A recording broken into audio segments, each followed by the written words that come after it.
என்னில் நிறைவேற்றிடும் ஏசையா, நீர் என்னை வழி நடத்தும். சாத்தானின் சூழ்ச்சிகள் என்னை மேற்கொண்டாலும் உம் வார்த்தை கொண்டு.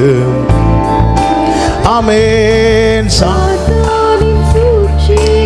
என்னை மேற்கொண்டாலும் உம் வார்த்தை கொண்டு. ஆமென்.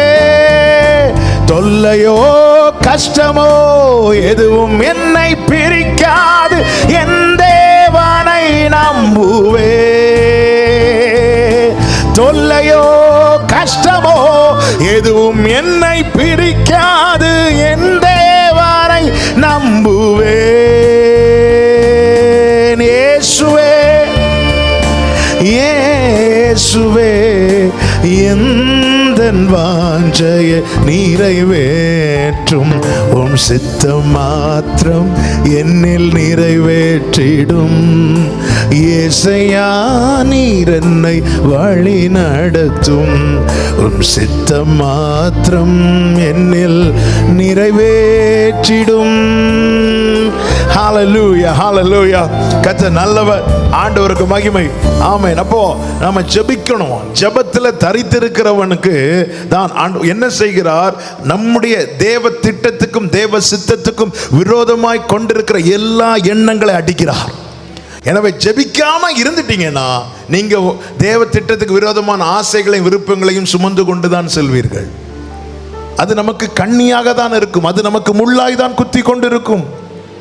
அது நடக்கலையே நடக்கலையேங்கிற ஏக்கம் நமக்குள்ள இருந்துட்டே இருக்கும். நம்ம ஜெபத்துல வைக்கும் போது அது தேவ திட்டத்துக்கு விரோதமானதுனால் தேவன் அதை புடுங்கிடுவார். அந்த முள்ளை எடுத்துருவார், அந்த காரியத்தை அடிச்சிருவார்.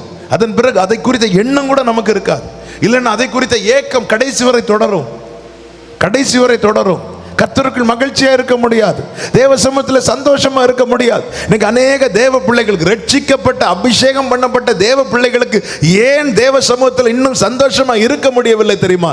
தங்களுக்குரியதல்லாதவைகள் தங்களில் நடக்க வேண்டும், தாங்கள் காண வேண்டும் என்று விரும்பி அந்த ஆசைகளை சுமந்து கொண்டு செல்லுகிறபடினாலே.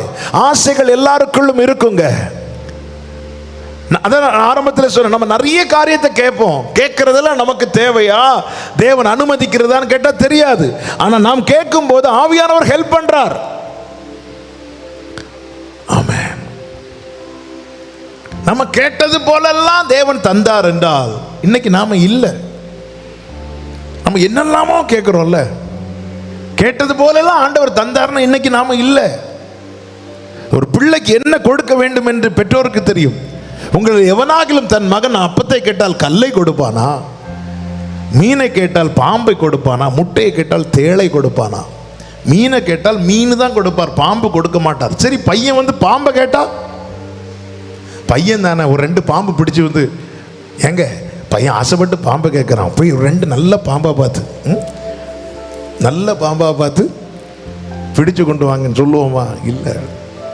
டேய் சுமார், அதுக்கு மேலே கேட்ட அடிதான் கொடுப்போம். இல்லை, பொல்லாதவர்களாகி நீங்களே உங்கள் பிள்ளைகளுக்கு நல்ல ஈவுகளை கொடுக்க அறிந்திருக்கும் போது நம்ம பல நேரத்தில் மீனுன்னு கேட்கறது ஃபுல்லா பாம்பா இருக்கு. ஆமாம், கவரில் மட்டும் மீன் படம் போட்ட கவர் உள்ள பாம்பு, எல்லாம் சுத்தி கவர் பண்ணி வச்சிருவோம். ஆமா, ஆண்டவரே எனக்கு அப்படி செய்யுங்க, அது உங்க சித்தத்தை மட்டும் செய்யுங்க. உள்ள இருக்கிறது ஃபுல்லா பாம்பு. பரலோகத்தில் வீட்டு இருக்கிறவர் சில நேரத்தில் நம்முடைய ஜெபத்தை கேட்டு நகைப்பார். சில பிள்ளைங்க தந்திரமா சுத்தி சுத்தி வருவாங்க தெரியுமா? அவன் பேச ஆரம்பிக்கும் போதே தகப்பனுக்கு தெரியும், அடுத்து என்ன கேட்க போறான், இதுக்கு தான் வரான் அப்படின்னு. ஏன்னா இவங்க ஆல்ரெடி சின்ன பிள்ளைங்களா இருக்கும்போது கேட்டுருவாங்கல்ல, தெரியும், எல்லாம் தெரியும். கரெக்டாக சுற்றி சுற்றி வரும்போது தெரியும் எது கொடுக்கணும் எது கொடுக்கக்கூடாதுன்னு. பிள்ளைகளை நேசிக்கிற தகப்பன்மாருக்கு தெரியும், பெற்றோருக்கு தெரியும். ஆமென். தேவன் நல்லவர். கர்த்தருடைய நாமம் மகிமைப்படுவதாக. நல்ல கவனமாக கேளுங்க. ஹல்லேலூயா. ஆமென். அவர் தேவையை தருவார். அதற்கு முன்னாடி தேவை இல்லாததெல்லாம் நாம் விட்டு அடிச்சுட்டே இருப்பார். போன வாரம் அந்த டெய்லி மண்ணால் ஒரு நாள் ஒரு வார்த்தை ஆண்டவர் கொடுக்க வைத்தார். என்ன? வேண்டாததை அகற்றி வேண்டியதை தர கர்த்தர் கூடவே இருக்கிறார். கைகளை உயர்த்தி ஆமென் சொல்லுங்க பார்க்கலாம். பாருங்க, யோசேப்பு கையில் இருந்த விலங்கை அகற்றினார். யோசேப்புக்கு வேண்டிய கிருபையும் ஞானத்தையும் கொடுத்தார். வேண்டாததை அகற்றவும் வேண்டியதை தரவும் ஆமென் நமக்கு வேண்டப்பட்டவர் நம்மோடு கூட இருக்கிறார். கைகளை உயர்த்தி ஆமென் சொல்லுங்க. அப்போ ஜெபிக்கும் போது என்ன ஆகிறது? நாம் தேவ திட்டத்துக்கு விரோதமாய் நாம கொண்டிருக்கிற எல்லா எண்ணங்களும் அடிபடுகிறது. அது அடிபடலைன்னா என்ன ஆயிரும் அப்படின்னா, நான் ஆசைப்பட்டது வேற, சரி ஆண்டவர் இப்படி நடத்துறாங்க, கடைசி வரை அந்த புலம்பல் மாறாது. என்னைக்கும் நிறைய புலம்பல், வருஷ கணக்கா புலம்பலோடு இருக்கிறோமா?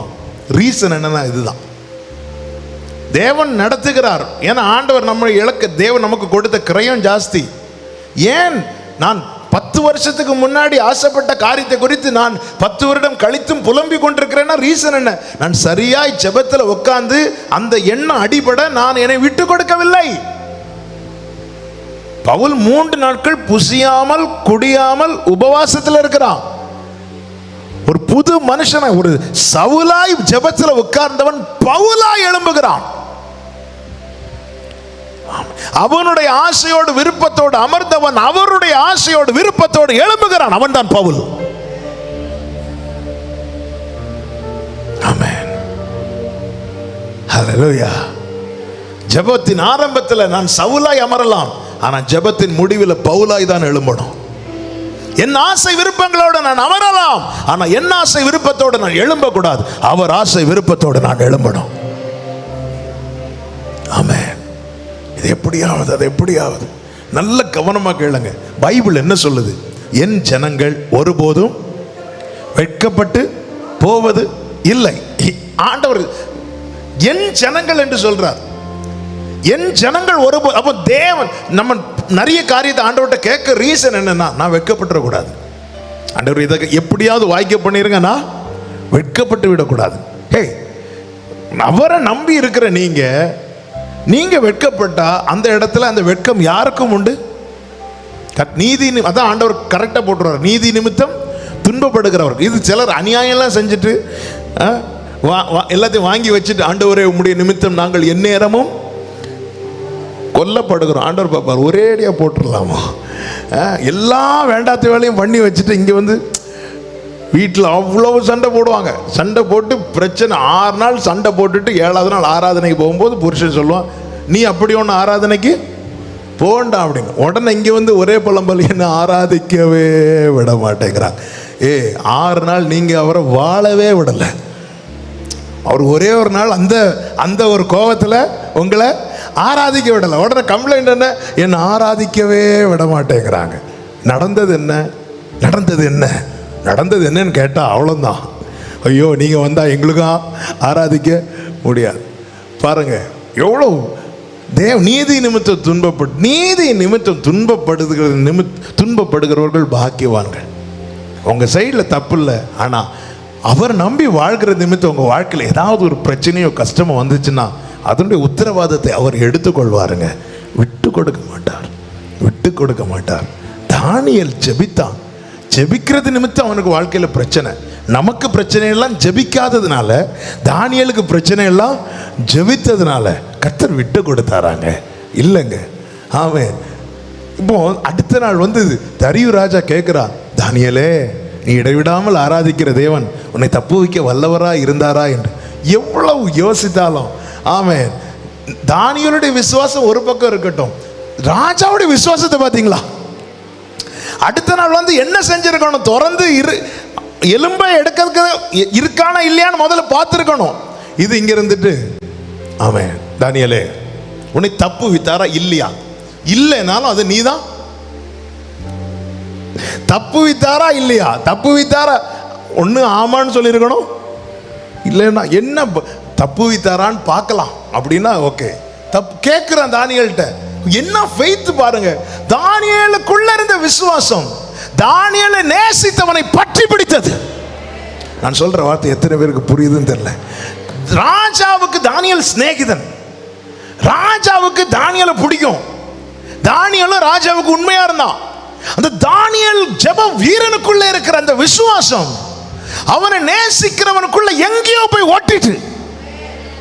உங்க குடும்பத்தில் நீங்க மட்டும், அதான் பைபிள் என்ன சொல்லுது, கர்த்தராகி இயேசு கிறிஸ்துவை நீ விசுவாசி, அப்பொழுது நீயும் உன் வீட்டாரும் ரட்சிக்கப்படுவீர்கள். அந்த விசுவாசம் வந்து ஃப்ளோ ஆகுங்க உங்களுக்குள்ள இருந்து. அந்த அபிஷேகம் போகும்போது உங்களுக்கு விசுவாசிக்கிற உள்ளத்திலிருந்து ஜீவன் நதி புறப்படும்னா அதனுடைய மீனிங் எதற்காக சொல்லுகிறார்? நீ இருக்கிற இடத்துல அவருடைய நாமம் தான் உயர்த்தப்படும்.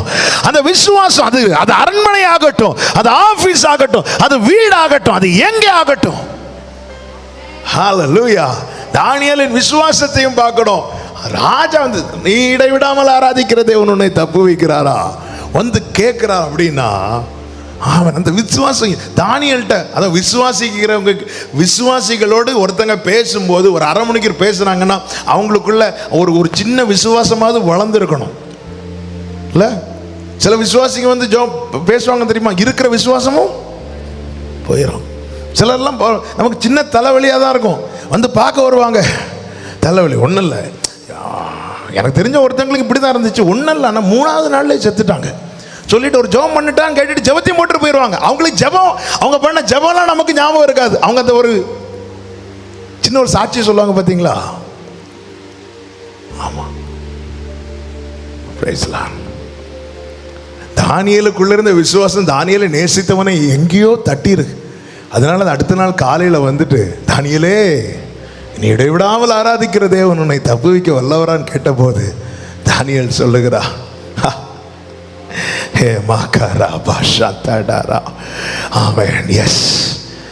அந்த இடத்துல தானியேலை வெட்கப்படுத்த தேவன் விடல. ஏன்னா அவன் ஆராதிக்கிறவன், அவன் ஜெபிக்கிறவன். நீ ஜெபிக்கணும். எதற்காக ஜெபிக்கணும்? ஜெபத்தில் அமரும் போது நம்முடைய விருப்பங்களை சொல்லக்கூடாதுன்னு இல்லை, சொல்லுங்க. அதான் சொன்னேன், அவன் சவுலாய் அமர்ந்தான், பவுலாய் எழும்புகிறான். தன்னுடைய விருப்பங்களோடு அமர்ந்தவன் அவருடைய சித்தத்தோடு எழும்புகிறான், அவருடைய விருப்பத்தை சுமந்தவனாய் எழும்புகிறான். இந்த அனுபவம் உண்டாக வர ஜெபத்தை விடக்கூடாது. ஜெபிப்பதற்கு இந்த அனுபவம் உண்டாக என்ன செய்யணும்? ஒன்று, ஜெபிப்பதற்கான நேரத்தை, ஜெபிப்பதற்கான நாளை குறி, ஜெபிப்பதற்கான நேரத்தை குறி. ஆனா எவ்வளவு நேரம் எவ்வளவு நாள் என்பதை நீ குறிக்காதே, அவர் குறிப்பார். ஆமென் சொல்லுங்க. எவ்வளவு நேரம் எவ்வளவு நாள் என்பதை, நம்ம பிரச்சனை என்னன்னா நேரத்தையும் நாள், சபையா கூடி ஜெபிக்கிறது நான் இது சொல்லலை, அதுக்கு நேரத்தை நாளையும் குறித்து தான் ஆகணும். ஆனால் பர்சனல் ப்ரே, சில காரியத்தை நான் அறியணும், என்னை குறித்த தேவ சித்தம் இன்னும் என்பதை அறியணும்னா நான் நேரத்தையும் நாளையும் குறிச்சிட்டு வந்து உட்காரக்கூடாது, உட்காந்துடணும். எவ்வளவு நேரம் ஜெபிக்கணும், எவ்வளவு நாள் ஜெபிக்கணும் என்பதை தீர்மானிக்கிறது கர்த்தர். ஆமென். 3வது நாளில் கர்த்தர் கிரியை செய்ய ஆரம்பிச்சிட்டார் பவுலுக்காக. நம்ம உடனே இதை பார்த்துட்டு ஓகே 3 நாள் உபவாச ஜெபம் போட்டுருவோம். அடுத்து தானியேல் 3 வாரம் அளவும் புசியாமல் குடியாமல் இருந்தான். ஓகே 21 நாள் உபவாச ஜெபம்.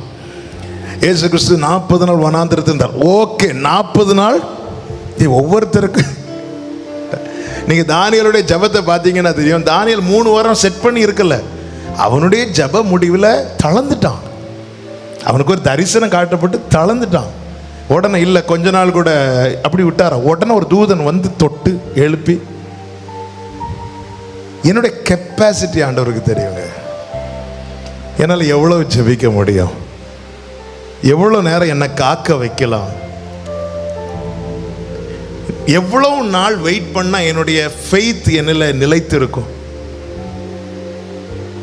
இதெல்லாம் அவருக்கு தெரியும். அவர் பாட்டு பாடினோமே, கிருபாசன தண்டை ஓடி வந்தேன் என்கிற ஒரு பாடலை அந்த பாட்டு அது ஒரு ஜெபமாக ஆண்டவர் சமூகத்தில் இருந்து பண்ணிட்டு இருக்கும்போது தான் ஆண்டவர்கிட்ட சொன்னேன், சோதனைகள் தாங்க பலனில்லை, அதை நீ நன்றாய் அறிவு. ஆண்டவர்கிட்ட சொன்னேன், ஆண்டவர் நான் சோதனையை வேண்டாம் சொல்ல மாட்டேன், ஏன்னா கர்த்தர் நேசிக்கிற புத்திரனை சிட்சிக்கிறார். அப்போ எந்த சோதனையுமே இல்லைன்னா நம்மளை ஆண்டவர் நேசிக்கலையோங்கிற டவுட் வந்துடும். சில காரியங்கள்லாம் வச்சிருக்கிறார் திருத்துறதுக்காக. வாழ்ந்திருக்கவும் தெரியும், தாழ்ந்திருக்கவும் கற்றுக்கொண்டேன் என்று பவுல் சொல்லுகிறார். விசுவாசத்தில் வளர பண்ண, அவருடையவனாய் உருவாக்க சில பாதைகளை அனுமதிக்கிறார். புல்லுள்ள இடத்தையும் அவர் தான் காண்பித்து தருகிறார், மரண இருளின் பள்ளத்தாக்கிலும் அவர் தான் நடத்துகிறார். ஆண்டவர்கிட்ட சொன்னேன், ஆண்டவர் எனக்கு சோதனை வேண்டாம்னு சொல்ல மாட்டேன், ஆனால் நான் எதில் நிற்பேன் எதில் நிற்க மாட்டேன்னு உங்களுக்கு தெரியும். இந்த சோதனையில் நான் விழுந்துருவேன்னு தெரிஞ்சிட்டுனா ஆண்டவரை தயவு செய்து அந்த சோதனையை மட்டும் என் வாழ்க்கையில் அனுமதிச்சிடாதீங்க ஆண்டவரே. அப்போதான் இந்த பாட்டு ஆண்டவர் கொடுத்தாங்க. சோர்ந்திடாமல் ஜெபம் ஏறெடுக்க கிருபையால் நிறைத்திடுமே. அதாவது என்னால் இது முடியாதுன்னு நான் எப்போ நினைக்கிறேனோ அந்த இடத்துல நான் சார்ந்து கொள்ளும்படி எனக்கு கொடுக்கப்பட்டது தான் கிருபை. கிறிஸ்துவை சார்ந்து கொள்ளும்படி எனக்கு கொடுக்கப்பட்டது தான் கிருபை. தாவீதுக்கும் அவன் சந்ததிக்கும் சதா காலமும் கிருபை செய்வேன் என்று கர்த்தர் சொல்ல காரணம், தாவீது எப்படி அவரை சார்ந்து கொண்டானோ அதே போல தலைமுறை தலைமுறைக்கும் அவரை சார்ந்து கொள்ள வேண்டும். அதற்காகவே யூதா கோத்திரத்தை தெரிந்தெடுத்தது, அதிலே தம்மை வெளிப்படுத்தினார். ஆமாம், எப்பவுமே நான் இந்த வார்த்தையை சொன்னதுனால சொல்றேன், நீ நம்ம தேவனை நம்ம ஜெபம் பண்ணணும். ஆண்டவரே, எப்பவுமே நம்ம பிள்ளைங்களை நம்மளை விட பெஸ்ட்டாக தான் வளர்க்க ட்ரை பண்ணும். இல்லை, நம்ம படிக்காதது பிள்ளை படிச்சு, நம்ம தமிழ் மீடியத்தில் படிச்சிருப்போம், பிள்ளை எப்படியும் இங்கிலீஷ் மீடியத்தில் தான் அது ஆசை, பெற்றோருடைய ஆசை. நம்ம சின்ன வயசில் நான் அது சொல்லுவேன், எனக்கு சின்ன வயசில் மியூசிக் சொல்லித்தர யாரும் இல்லை, என் பிள்ளைக்காவது மியூசிக் படிக்கணும் எல்லாத்தையும்.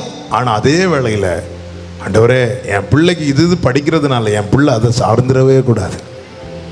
என்ன நீங்கள் எப்படி உங்களுடைய கிருபையை சார்ந்திருக்க வைத்தீரோ, என் பிள்ளைங்கள் உங்களை சார்ந்திருக்கணும் ஆண்டவரே, உங்களை நம்பி இருக்கணும் ஆண்டவரே. என்ன பாருங்கள், நிறைய பேர் பாருங்கள் எவ்வளோ இன்னைக்கு நல்லா இருக்கிறவங்க வாழ்க்கையில் அவங்களோட பெற்றோருடைய வாழ்க்கையை பார்த்தா எதுவுமே இருந்திருக்காது. ஆனாலும் அவங்க தேவனை நம்பி சார்ந்திருந்து பிள்ளைங்களை நல்ல நிலையில கொண்டு வந்து விட்டுட்டாங்க. ரீசன் என்ன? பெற்றோர். அதே போல பிள்ளைங்களும் கர்த்தரை சார்ந்திருக்க பழக்குவிக்கணும். சின்ன வயசுல ஆண்டவர்கிட்ட கேளுங்க, நம்ம அந்த ரங்கத்தில் ஜெபம் பண்ண நடுவே என் பிள்ளைங்க உங்களை சார்ந்திருக்கணும் ஆண்டவரே, உங்க கிருபையை சார்ந்திருப்பாங்கன்னா, ஒருவேளை நாங்கள் மலை போல பிள்ளைங்களுக்கு காணப்பட்டாலும் ஒரு நாள் எப்படியும் மலைகள் விலகிதான் ஆகும். மலை விலகும், குன்றுகள் நிலை பெயரும். ஆனால் பிள்ளை ஆமாம் விலகிறதுக்கு முன்னாடியே பிள்ளைக்கு ஒரு நம்பிக்கை இருக்கணும். என்ன? அவருடைய கிருபை விலகாது. அவருடைய கிருபை விலகின பிறகு அல்ல, மலைகள் குன்றுகள் விலகுவதற்கு முன்னாடியே இந்த நம்பிக்கை இருக்கணும். என்னுடைய தகப்பனார் மரிப்பதற்கு 2 நாளைக்கு முன்னாடி, திங்கக்கிழமை மதியம் என் தகப்பனார் மரிக்கிறார், சனிக்கிழமை இரவு இங்கே சாட்டர்டே நைட் ப்ரேயர் நடக்கும்போது திடீர்னு வர்ஷிப் நடத்திட்டு இருக்கும்போது திடீர்னு பிரேக் பண்ணி இந்த வார்த்தை ஆண்டவர் பேச வைக்கிறாங்க. மலைகள் விலகும், குன்றுகள் நிலை பெயரும். அதை சொல்லும் போதே நான் கண்ணீரோடு ஆண்டவரை ப்ரைஸ் பண்ணுறேன், துதிக்கிறேன். ஏன்னா இன்னும் 1.5 நாளில் நான் மலை போல நம்பி இருக்கிற என்னுடைய தகப்பனார் விலக போகிறாங்க. ஆனால் அதுக்கு முன்னாடி ஆண்டவர் வார்த்தையை தந்து உறுதிப்படுத்தி கிருபை விலகாது. 2016 நவம்பர் 21 நான் மலை போல் நம்பியிருந்தேன், தகப்பனார் விலகினாங்க. ஆனால் 2020 இந்த நவம்பர் 6ஆம் தேதியும் நான் சொல்லுவேன், கிருபை விலகல, கிருபை விலகல. இது என்னை விட்டு விலகாது, என் சந்ததியை விட்டு விலகாது, கிருபை விலகாது. நாம கர்த்தர் பேசி பலப்படுத்தி நிற்க வச்சதுனால இல்லைன்னா பாருங்க, எத்தனையோ பேர் கடந்த நாள்லாம் ஒரு இவ்வளோ தற்கொலை செய்திகள் நம்ம ஊரில் தான் இல்லை. ஒரு கணவர் மரித்து 1 வருடம் கழித்து அவருடைய மனைவி, அந்த வேதனை தாங்க முடிய மனைவி தன் பிள்ளைகளுக்கு விஷம் கொடுத்து கொண்டு விட்டு அவர்களும் தற்கொலை செய்து கொண்டார்கள். அந்த பிரிவு தாங்க முடியலை, அந்த வேதனை தாங்க முடியாமல். ஆமாம், பாருங்க எத்தனை எத்தனை எத்தனை எத்தனை புருஷன் மரித்த செய்தியை கேட்டு மனைவி கொஞ்ச நாளில் சூசைட் பண்ணுறாங்க, மனைவி மரித்த செய்தியை கேட்டு புருஷன் கொஞ்ச நாளில் சூசைட் பண்ணுறாங்க. ஆமாம், அதாவது சார்ந்து இருக்கிறவங்க இல்லைன்னதும் வாழ்க்கை முடித்த எத்தனையோ தினம் இந்த செய்திகளை கேட்கிறோமே. ஆமாம், ஆனால் ஒரு தேவ பிள்ளை ஆமாம் எல்லாம் இழந்தும் கடைசி வரை எத்தனை பேர் அதான் சொன்னேன் அல்லவா, பாவூர் சத்திரங்கிற ஒரு இடத்துல போனோம். அதில் ஒரு தாயார் 2 பிள்ளைகள் நல்லா வளர்த்து 2 பிள்ளைகளும் மரித்து போய்விட்டார்கள்.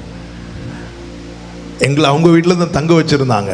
நல்லா எங்களை ரிசீவ் பண்ணி எங்களை நல்லா, அவங்க பெரிய வீடு, நல்ல சந்தோஷமாக, அவங்க முகத்தில் ஒரு துக்கம் இல்லை. அப்போ அடுத்த நாள், முதல் நாள் போனதுனால உங்களுக்கு எனக்கு மீட்டிங் ரெடி ஆகிறதுக்கே டைம் இருந்துச்சு. 2வது நாள் ஈவினிங் மீட்டிங், காலையில் மீட்டிங் முன்னாடி நான் கொஞ்சம் காலைல போய் அவங்க வீட்டில் பிரேக்ஃபாஸ்ட் முடிச்சுட்டு அவங்க பக்கத்துலேருந்து அவங்கள பற்றி விசாரிக்கும் போது தான் இந்த செய்தியை சொன்னாங்க. என்னால் நான் தாங்கவே முடியல. அப்போ நான் கேட்டேன், நேற்று உங்கள் முகத்தில் இந்த வலி தெரியலையே. வலி இருக்குது பாஸ்டர், ஆனால் கர்த்தர் தாங்குறார், கர்த்தர் ஆறுதல் படுத்தி பலப்படுத்தி. இது ஒரு தேவ பிள்ளைக்கு மட்டும்தாங்க சொல்ல முடியும். தேவ கிருபை தான் தாங்குகிறது. தேவ கிருபை தான். கர்த்தர் இருக்கிறாருங்க, கர்த்தருடைய கிருபையை சார்ந்திருக்கணும். எதுக்கு இதை சொல்றேன்னா, இந்த இப்படிப்பட்ட அனுபவம் தான் நம்ம இன்னும் ஜெபிக்க உந்தி கொண்டே இருக்கும். எந்த ஒரு காரியத்துக்கும் நம்மை ஜெபிக்க வைத்து கொண்டே இருக்கும். அவர் இல்லாமல் இந்த காரியம் நடக்காது, அவர் இல்லாமல் இந்த காரியம் முடியாது, அவர் இல்லாமல் என்னால் ஒரு ஸ்டெப் கூட, அவர் இல்லாமல் அவன் மற்ற காரியங்களை செய்ய உன் ஜெப நேரத்தை வீணாக்க. ஜெப நேரத்தில் மற்ற காரியங்களை செய்ய முயற்சிக்காதே. வேண்டுமானால் மற்ற காரியங்களை ஒதுக்கி வைத்து விட்டு அதிலும் ஜெபித்து பார். ஜெபம் ஜெயத்தை தரும். சித்தத்தை அறிந்து கொள்ளும் மட்டும் பவுல் ஜெபித்து கொண்டிருக்கிறான். அவனுக்கு சித்தம் வெளிப்படுத்தப்படுகிறது. என் விருப்பம் அல்ல, தேவ சித்தம். இதுதான்பா என்ன. உண்மையிலேயே விசேஷமா வாலிபர்களுக்கு இந்த வார்த்தையை நான் பாரத்தோடு சொல்றேன். நம்முடைய விருப்பங்களை நாம தெரிந்தெடுக்கிறோமா, அவருடைய சித்தத்தை தெரிந்தெடுக்கிறோமா என்பது ரொம்ப முக்கியம். விருப்பங்களை தெரிந்தெடுப்பதற்கும் சித்தத்தை தெரிந்தெடுப்பதற்கும் வித்தியாசம் என்ன? விருப்பங்களை தெரிந்தெடுத்தால் நம்முடைய ஓட்டம் வேகமாகும். ஏன்னா நம்ம விரும்பின பாதையில், நம்ம விரும்பின குதிரையில் ரொம்ப ஜாலியாக போகலாம், ஆனால் எங்கே விழும்னு தெரியாது. சித்தத்தை தெரிந்தெடுத்தால் ஆரம்பத்தில் கொஞ்சம் கடினமாக இருக்கும். பவுலை போல தடுமாறி தான் ஓகே, ஆனால் முடியும் போது அந்த ஓட்டம் ஜெயமாக இருக்கும். இன்னைக்கு அநேகர் விருப்பம் நடக்கணும், அதுக்கு என்ன செய்யணும்? விருப்பம் நடக்கணும். இன்னைக்கு எல்லாரும் விருப்பங்களை தெரிந்தெடுக்க ஓடுகிறார்கள். விரும்பினது கிடைச்சிட்டா, விரும்பினது அமைஞ்சிட்டா, அவ்வளவுதான், ஒரே கொண்டாட்டம். ஆனால் என்ன ஆயிரும் அப்படின்னா, இந்த சவுலும் பவுலும் தான். ஆமே, நான் சொல்லுகிறேன், நான் நிறைய பேசணும் அப்படின்னு நினைச்சேன். அந்த ஒரு பாயிண்ட்லேயே ஆண்டவர் பேச வச்சுட்டு இருக்கிறாங்க. நீ சவுலாய் ஜெபத்தில் அமர்கிறாய், நீ பவுலாய் மாற்றப்படும் வரைக்கும், பவுலாய் தேவ சமூகத்திலிருந்து எழும்புறது வரைக்கும் ஜெபத்தை விட்டுறாதீங்க. டைமை செட் பண்ணி இன்னைக்கு ஒரு 1 hour ஜெபம் இல்லை. ஆண்டவரே, ஏன் உமக்குடைய சித்தத்துக்கு விரோதமாய் நான் கொண்டிருக்கிற ஆசைகள் என்னிலிருந்து அற்று போகும் மட்டும் நான் ஜெபிக்க எனக்கு கிருபை தாரும், ஜெபிக்க கிருபை தாரும். Thank you father. நம்ம பிரச்சனை என்ன? நம்ம விரும்பினதை கேட்போம், கேட்டு விட்டு விரும்பின வசனங்கள் கிடைக்கும் வரை தேடுவோம். அவன் விரும்பினதை கேட்போம் ஜெபத்தில், ஜெபத்தை முடித்து விட்டு விரும்பின வசனங்கள் கிடைக்கும் வரை தேடுவோம். அதன் அடையாளம் என்ன? இப்படி எடுப்போம், உனக்கு ஐயோ அப்படி அப்படியே மூடி வைப்போம், மூடி வைத்துட்டு திரும்பியும் எடுப்போம். பொதுவாக பார்த்துருக்கீங்களா, இப்படி எடுத்து படிக்கக்கூடாதுன்னு சொல்லலை, நானும் படிப்பேன். அதில் எப்படி வேணாலும் ஆண்டவர் பேசலாம். ஆனால் இப்படி எடுத்து படிக்கும்போது என்ன பிரச்சனை ஆயிரும் அப்படின்னா, ஆதியாகமத்திலேருந்து வெளிப்படுத்தின விசேஷத்துலேருந்து ஆண்டவர் பேசவே மாட்டார் நம்ம கூட. இல்லை, பொதுவாக எப்படி எடுப்போம்? இப்படி எடுப்போம். யாராவது இந்த ஃபர்ஸ்ட் பேஜ் என்னைக்காவது இப்படி எடுத்துருக்கீங்களா? இல்லை, வராது. ஆமே, இந்த ஃபர்ஸ்ட் பேஜில் தான் தேவன் வெளிச்சத்தை கட்டளையிட்டார்னு இருக்கு. நம்ம ஜெபம் பண்ணுறது, ஆண்டவரே எனக்கு வெளிச்சம் தாரோன்னு அப்படியே எடுக்கு. ஆமே, இந்த முதல் பேஜில் தான் வெளிச்சமே இருக்கு. பைபிள் என்ன இருக்கு? கர்த்தருடைய புஸ்தகத்தில் தேடி வாசிங்க. நீ வாசிக்கணும், உட்காரணும், உட்கார்ந்து வாசிக்கணும். நீங்கள் ஜெபிக்கும் போதே உங்கள் ஆவியிலே அந்த ஆண்டவர் உணர்த்துவார், இதை எடுத்து படிப்பா. அதாவது விரும்பினதை தேடுகிறோமே தவிர தேவன் தருகிறதை விரும்ப மாட்டேங்கிறோம். என்னுடைய நுகம் லகுவா இருக்குங்கிறார். நுகம்லாம் வேண்டாண்டவர், உங்க ஆசீர்வாதத்தை மட்டும் தாங்காண்டவர். ஆமென். நுகத்தை நீ ஏற்றுக்கொண்டால் நீ ஆசீர்வாதமா இருப்பாய். ஆமென். ஆசீர்வாதமா இருப்பது என்பது என்ன? நாம் இருக்கிற இடத்துல விளைச்சல் உண்டாகும், நாம் இருக்கிற இடத்துல ஆசீர்வாதம் உண்டாகும். நாம் இருக்கிற இடத்துல ஈசாக்கு விதைத்தான். ஈசாக்கு ஆசீர்வாதமான இடத்தில் போய் இருக்கவில்லை, ஈசாக்கு இருக்கிற இடம் ஆசீர்வாதம். ஆமென் சொல்லுங்க பார்க்கலாம். ஆமென், ஹல்லேலூயா. என் சித்தங்கள் அடிக்கப்படட்டும், என் இஷ்டங்கள் அடிக்கப்படட்டும், என் எண்ணங்கள் அடிக்கப்படட்டும். உம்முடைய சித்தம் பரலோகத்தில் செய்யப்படுவது போல இந்த பூமியிலேயும் செய்யப்படுவதாக, என் வாழ்க்கையிலே செய்யப்படுவதாக. அப்போ ஜெபிக்கிறவன் தேவ சித்தத்தை சுதந்தரிக்கிறவனாய் அல்லது அறிந்து கொள்ளுகிறவனாய் மாறுகிறான். சவுலாய் அமர்ந்தவன் பவுலாய் எழும்புகிறான்.